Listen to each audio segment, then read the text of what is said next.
Good evening, all of PSC secondary students.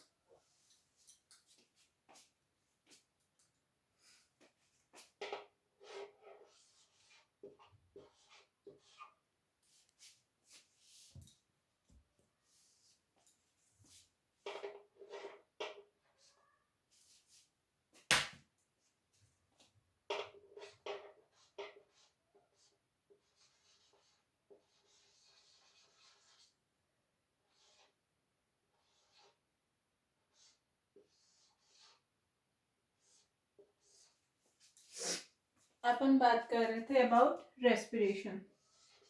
किसकी बात कर रहे थे बच्चों? अपन रेस्पिरेशन, जिसका मतलब मैंने आप लोगों को बहुत बार बता दिया है. Break down of food means जो कॉम्प्लेक्स फूड मटेरियल है, जैसे अपन फूड है वो ग्लूकोज की फॉर्म में लेते हैं, सुक्रोज की फॉर्म में लेते हैं, कुछ ऑर्गेनिज्म माल्टोज की फॉर्म में लेते हैं, कुछ सेलुलोज की फॉर्म में लेते हैं. उस अलग अलग फॉर्म में जो फूड इनटेक किया है उस फूड का सिंपल फूड मटेरियल में कन्वर्ट होना, देन एटीपी का फॉर्मेशन होना ही क्या है?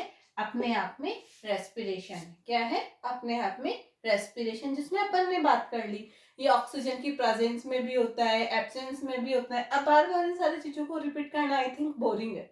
ठीक है, आप लोगों को समझ में आ गया कि ऑक्सीजन की प्रेजेंस में हो रहा है देन एरोबिक, और ऑक्सीजन की एब्सेंस में हो रहा है देन एरोबिक. अपन ने अलग अलग स्टेप्स की भी बात कर ली थी कि एरोबिक में 3 स्टेप आ रहे हैं अपने, which are glycolysis, Krebs cycle and ETS. Non aerobic की बात करूं या मैं एनएरोबिक की बात करूं तो ग्लाइकोलाइसिस, अल्कोहलिक फर्मेंटेशन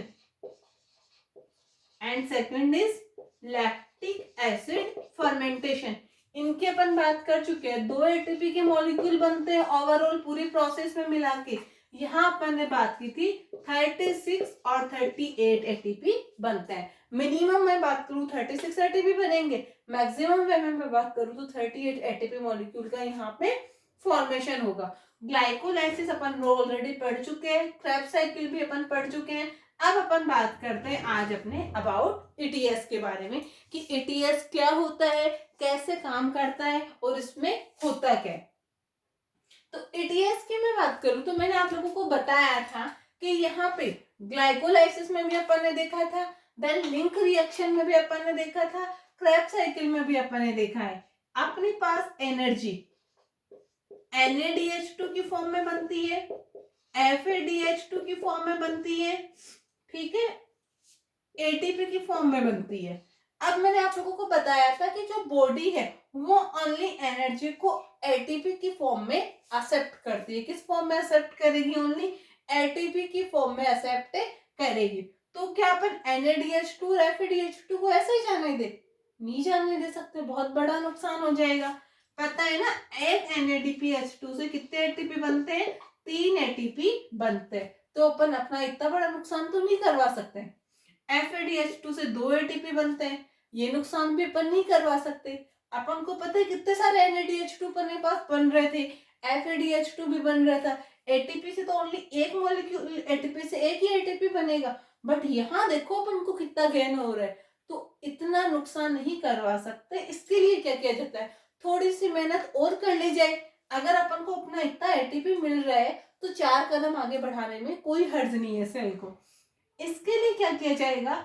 एक नई प्रोसेस और काम में ली जाएगी, एक स्टेप आगे चला जाएगा. और वो स्टेप क्या है? ATS, electron transport system. कौन सा है बच्चों? इलेक्ट्रॉन ट्रांसपोर्ट सिस्टम, जिसके थ्रू NADH2, FADH2 इनको क्या किया जाएगा? एटीपी की फॉर्म में कन्वर्ट किया जाएगा. ये वाली जो प्रोसेस है मींस ईटीएस की जो प्रोसेस है वो कंप्लीट होती है माइटोकॉन्ड्रिया की मैट्रिक्स में. कहाँ कंप्लीट होगी बच्चों? माइटोकॉन्ड्रिया की मैट्रिक्स में. सो अपन बात करते हैं कि ईटीएस कैसे काम करता है.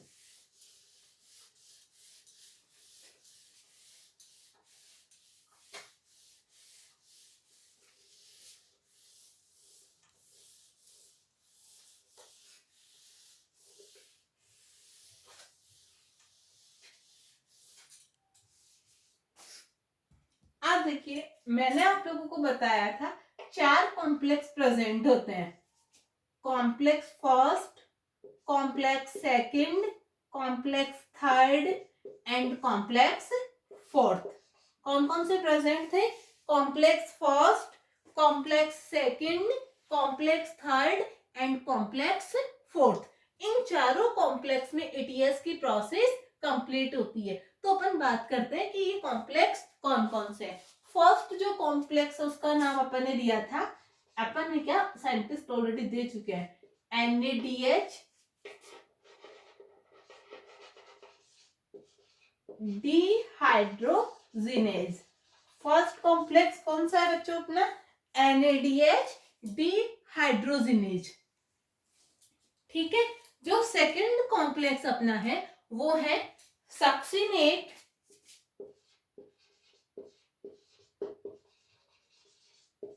Coenzyme Q reductase. Second complex अपना है succinate coenzyme Q reductase. Third complex अपना है cytochrome C reductase. Cytochrome C reductase. सबके नाम याद रखने अपन लोगों को, समझ में आ रहा है ना? फोर्थ अपना है cytochrome C reductase, sorry third अपना है साइटोक्रोम C रिडक्टेज और फोर्थ अपना है साइटोक्रोम C ऑक्सीडेज। कौन सा है? Cytochrome C oxidase. समझ में आया बच्चों? अपने पास चार कॉम्प्लेक्स है। Complex first is NADH dehydrogenase. Complex second कौन सा है?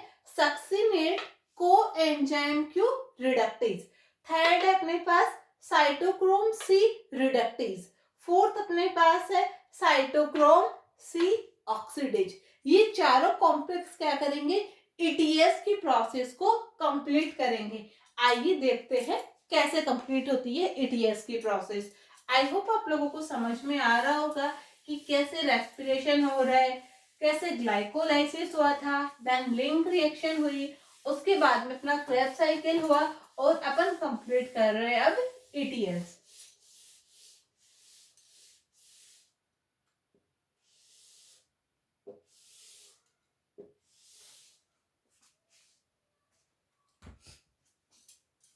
थोड़ा सा डायग्रामेटिकली अपन बात कर लेते हैं बच्चों।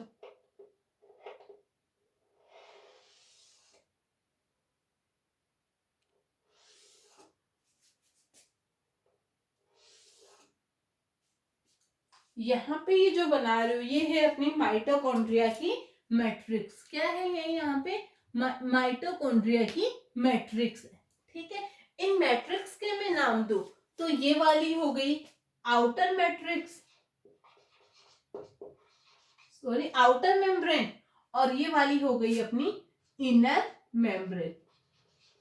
ठीक है। ये वाली माइटोकॉन्ड्रिया की आउटर मेम्ब्रेन है, ये वाली माइटोकॉन्ड्रिया की इनर मेम्ब्रेन है, और ये वाली क्या है? मैट्रिक्स है। ठीक है।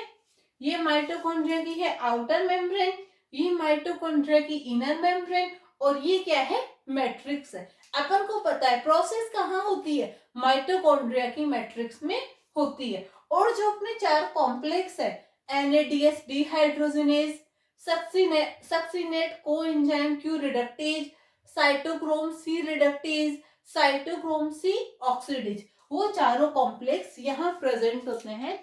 आओ बच्चों देखते हैं अपन।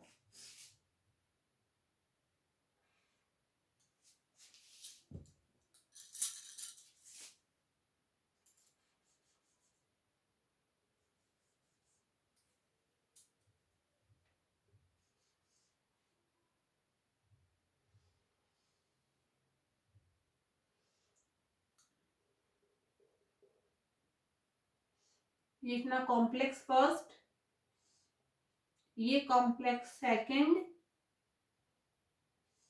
ये कॉम्प्लेक्स थर्ड, और ये हो गया अपना कॉम्प्लेक्स फोर्थ। चार कॉम्प्लेक्स के अपन ने बात की है। Complex first, complex second, complex third, ये वाला थर्ड, और ये लास्ट हो गया अपने पास कॉम्प्लेक्स फोर्थ। इतना समझ में आ रहा है ना सबको? Complex first, complex second, complex third और कॉम्प्लेक्स फोर्थ।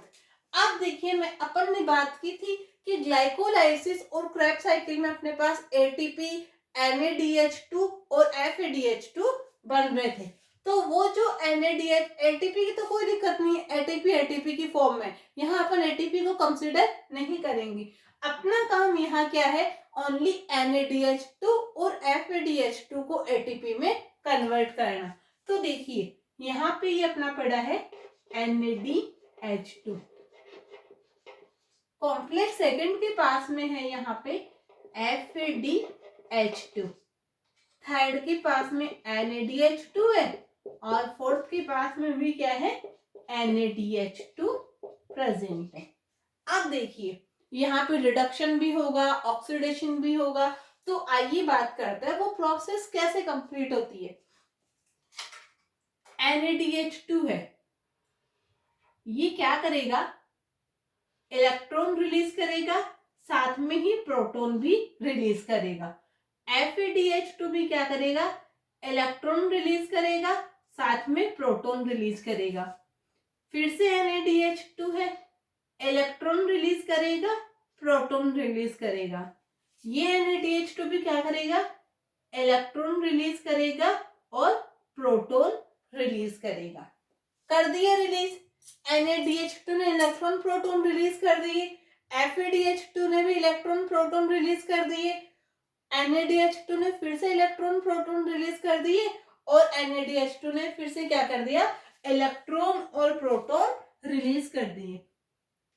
अब अपनी जो पूरी की पूरी मैकेनिज्म है वो डिपेंड है सबसे पहले इलेक्ट्रॉन के ट्रांसपोर्ट पे। किस पे डिपेंड है बच्चों, इलेक्ट्रॉन के ट्रांसपोर्ट पे अपनी पूरी की पूरी मैकेनिज्म डिपेंड है। सबसे पहले जो कॉम्प्लेक्स फर्स्ट के पास जो ये जो NADH2 ने इलेक्ट्रॉन रिलीज किए, ये कहाँ चले जाएंगे, फर्स्ट के पास चले जाएंगे। ठीक है, ये फर्स्ट कॉम्प्लेक्स क्या करेगा, इन इलेक्ट्रॉन को आगे मूव कर देगा।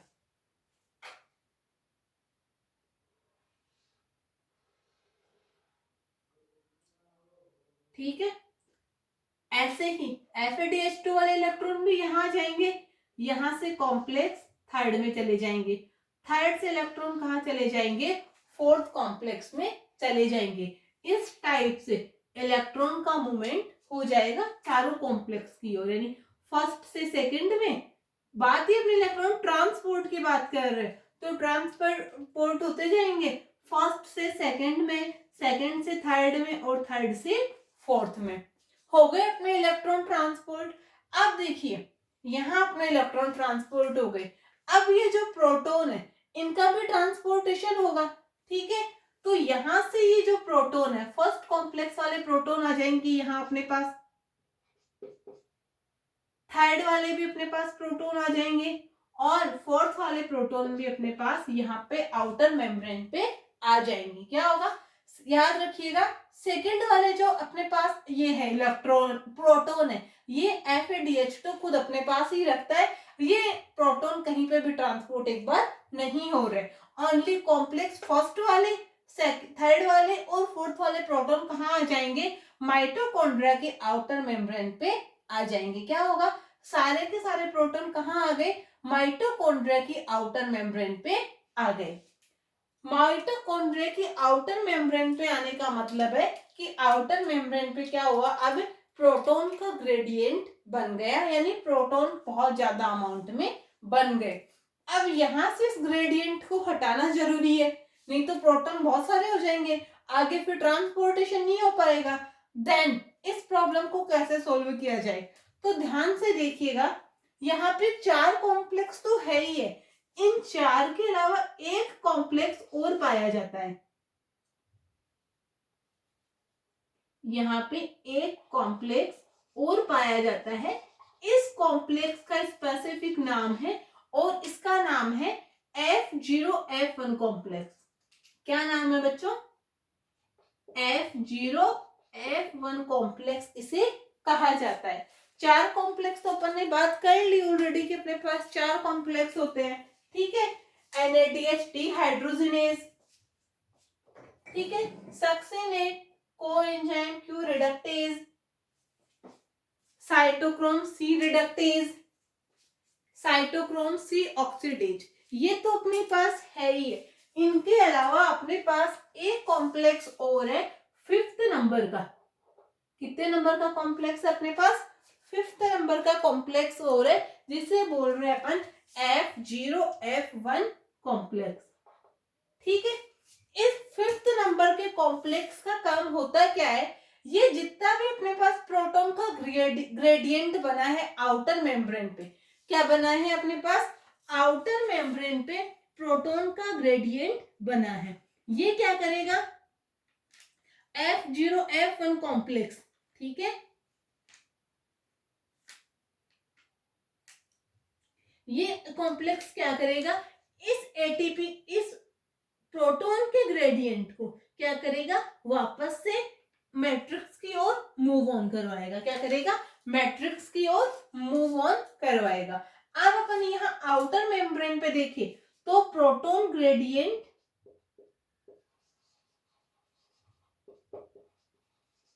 हाई है, ठीक है। यहाँ पे प्रोटॉन ग्रेडियंट अपने पास क्या है? लो अमाउंट में। तो यहाँ प्रोटॉन ज्यादा है, यहाँ प्रोटॉन कम है। तो क्या किया जाएगा? इस F0F1 कॉम्प्लेक्स के थ्रू इन सारे प्रोटॉन को यहाँ पे मूव ऑन करवाया जाएगा। ये कॉम्प्लेक्स क्या करेगा?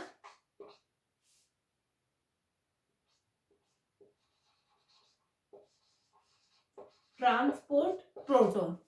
ये आउटर मेम्ब्रेन से प्रोटॉन को यहाँ पे ट्रांसपोर्ट करेगा। फिर इसके पास एक स्पेसिफिक एंजाइम होता है एटीपी सिंथेटेज। कौन सा एंजाइम होता है इसके पास बच्चों? ATP synthetase. और जैसे जैसे ये प्रोटॉन को इधर ट्रांसफर करेगा, एटीपी सिंथेटेज एंजाइम की हेल्प से किसका फॉर्मेशन होता जाएगा? एटीपी मॉलिक्यूल्स का फॉर्मेशन होता जाएगा। और अपना मेन एम भी क्या था? NADH2 FADH2 को किस में कन्वर्ट करना? एटीपी में कन्वर्ट करना। तो ध्यान से सुनिएगा, 4 कॉम्प्लेक्स है, चारों कॉम्प्लेक्स ने क्या किया? इलेक्ट्रॉन और प्रोटॉन को रिलीज कर दिया। इलेक्ट्रॉन एक कॉम्प्लेक्स से दूसरे कॉम्प्लेक्स में मूव हो रहे हैं और प्रोटॉन क्या करेंगे? आउटर मेम्ब्रेन में चले जाएंगे। जैसे ही आउटर मेम्ब्रेन में प्रोटॉन जाएंगे, आउटर मेम्ब्रेन पे प्रोटॉन की कंसंट्रेशन बढ़ जाएगी, जिससे प्रोटॉन का ग्रेडियंट बढ़ जाएगा। अब प्रोटॉन और मैट्रिक्स में क्या होगा? प्रोटॉन का ग्रेडियंट लो हो जाएगा। अब प्रोटॉन को बन गए, खाली इलेक्ट्रॉन प्रोटॉन के मूवमेंट से कुछ नहीं होगा। बनाना क्या है भाई? एटीपी बनाना है। क्यों कर रही थी प्रोसेस? एटीपी बनाने के लिए कर रहे। तो एक 5th कॉम्प्लेक्स और पाया जाता है F0F1 कॉम्प्लेक्स, जिसके पास एटीपी सिंथेटेज नाम का एंजाइम रहता है। ये एंजाइम क्या करेगा? ये जो आउटर मेम्ब्रेन पे प्रोटॉन का ग्रेडियंट है, इसको मैट्रिक्स में ट्रांसफर करेगा और क्या करेगा? एटीपी का फॉर्मेशन करेगा। इस टाइप से एटीएस के थ्रू इलेक्ट्रॉन्स का ट्रांसपोर्ट होगा और एटीपी बनती जाएगी। क्या बनती जाएगी? एटीपी बनती जाएगी। यानी जो NADH2 FADH2 थे वो क्या करेंगे? एटीपी में कन्वर्ट होते जाएंगे। आया इतना समझ में? अब एटीपी कितनी बनती है, कितने प्रोटॉन के थ्रू क्या बनती है, वो अपन बैलेंस शीट देख लेते हैं एक बार।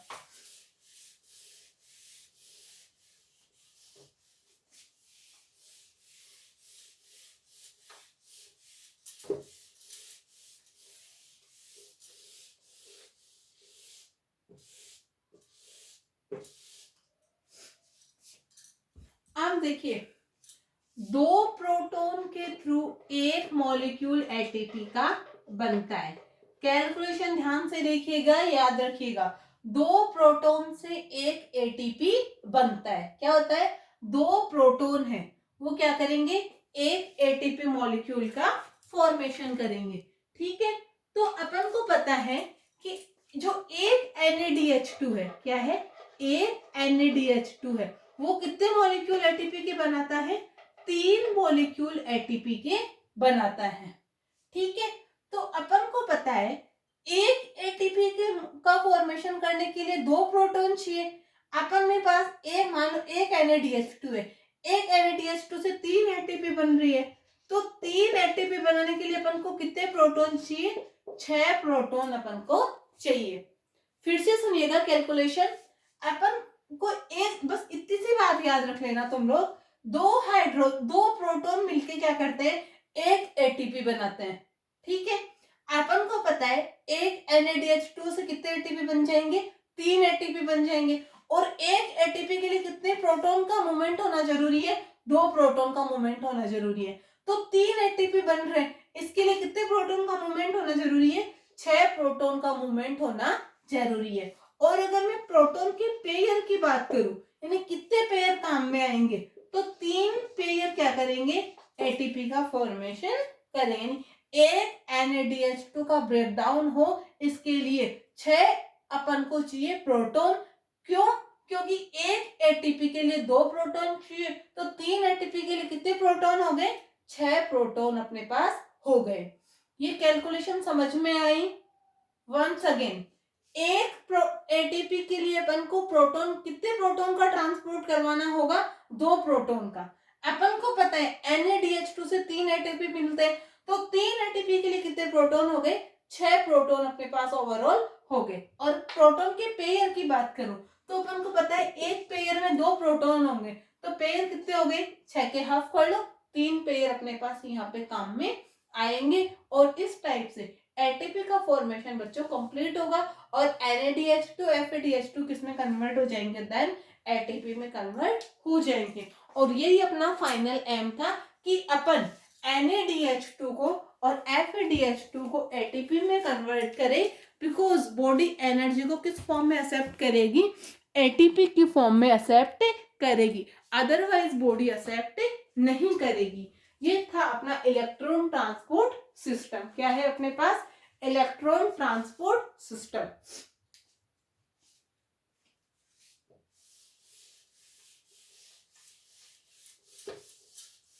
अब अपन बात करते हैं फैक्टर्स की, जैसे अपन ने फोटोसिंथेसिस में बात की थी। ठीक है, अपन बात करते हैं फैक्टर्स की कि कौन कौन से फैक्टर है जो कि रेस्पिरेशन की प्रोसेस को अफेक्ट करते हैं। उससे पहले फोटोसिंथेसिस नाम आया तब एक चीज याद ध्यान में आई, वो बता देती हूँ। अभी मैंने बताया कि रेस्पिरेशन की प्रोसेस में एक एटीपी के लिए अपन को 2 हाइड्रोजन चाहिए। वही अगर मैं फोटोसिंथेसिस की बात करूं, तो वहां पे भी NaDH2 वगैरह तो बनते ही है, FADH2 भी बनता है। वहां पे एक एटीपी के लिए अपन को क्या चाहिए? 3 हाइड्रोजन चाहिए। रेस्पिरेशन में 2 हाइड्रोजन चाहिए और अपन सॉरी रेस्पिरेशन में 2 हाइड्रोजन चाहिए और फोटोसिंथेसिस में 3 हाइड्रोजन, यानी 3 प्रोटॉन अपन को चाहिए। अब अपन बात कर रहे हैं फैक्टर्स की, यानी ऐसे कौन कौन से फैक्टर है जो कि रेस्पिरेशन की प्रोसेस को अफेक्ट करते हैं। ठीक है, जैसे अपन ने फोटोसिंथेसिस में बात की थी लो लिमिटिंग फैक्टर, वही चीज यहाँ आएगी। तो फैक्टर्स की बात करूं तो फैक्टर्स में कौन कौन से हो सकते हैं? ऑक्सीजन खुद अफेक्ट कर सकती है रेस्पिरेशन को, CO2 अफेक्ट कर सकती है, टेम्परेचर अफेक्ट कर सकता है, लाइट अफेक्ट कर सकती है। यानी ऑक्सीजन, कार्बन डाइऑक्साइड, टेम्परेचर और लाइट, ये सब चीजें क्या करेगी? रेस्पिरेशन की प्रोसेस को अफेक्ट करेगी। अब अफेक्ट करेगी कैसे, ही देखते हैं। ऑक्सीजन, तो मैंने आप लोगों को बताया था ऑक्सीजन की प्रेजेंस में जो रेस्पिरेशन हो रहा है वो एरोबिक रेस्पिरेशन होगा, और ऑक्सीजन की एब्सेंस में जो रेस्पिरेशन होगा उसे अपन क्या बोलेंगे? एनएरोबिक रेस्पिरेशन बोलेंगे। तो ऑक्सीजन की प्रेजेंस से ये डिसाइड होगा कि रेस्पिरेशन है वो एरोबिक होगा या एनएरोबिक होगा। दूसरी चीज है CO2। जैसे जैसे CO2 की अमाउंट बढ़ेगी वैसे वैसे रेस्पिरेशन की रेट कम होगी। ठीक है, जैसे जैसे CO2 की कंसंट्रेशन बढ़ेगी वैसे वैसे O2 की कंसंट्रेशन घटेगी, देन रेस्पिरेशन भी घटेगा। तीसरा है टेम्परेचर। तो देखो टेम्परेचर हो या लाइट हो, ये दोनों चीजें ही सेम वे में अपन ले सकते हैं कि एक अमाउंट तक या एक लिमिट तक टेम्परेचर के बढ़ने से या लाइट के बढ़ने से रेस्पिरेशन की रेट बढ़ती है, बट आफ्टर ए लिमिट, एक लिमिट के बाद में टेम्परेचर और लाइट दोनों ही प्लांट हो या कोई भी और ऑर्गेनिज्म हो, उसको निगेटिवली इफेक्ट करने लगते हैं, जिससे रेस्पिरेशन की रेट घटने लगती है। इस टाइप से ये कुछ फैक्टर्स हैं जो रेस्पिरेशन की प्रोसेस को अफेक्ट करते हैं। इससे आगे का अपन नेक्स्ट क्लास में डिस्कस करेंगे। आई होप आप लोगों को ये समझ में आया होगा। कोई भी क्वेरी हो देन आप लोग पूछ सकते हो। Okay, bye and thank you.